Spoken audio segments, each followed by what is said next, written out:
Hello!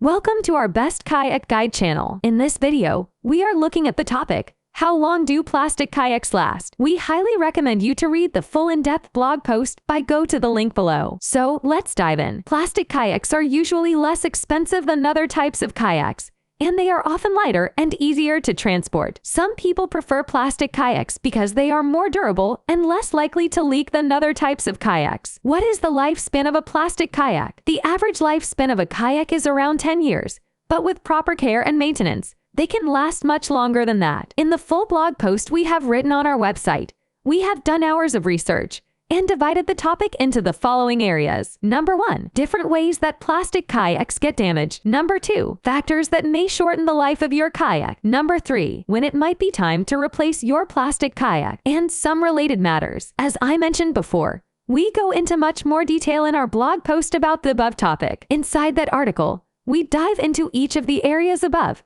covering many more questions around them. Just click the link below, and you can read all about the research we have done on this topic. See you inside the blog post, and let us know if you have any more questions in the comments below. Have a great day, and thank you for checking out bestkayakguide.com.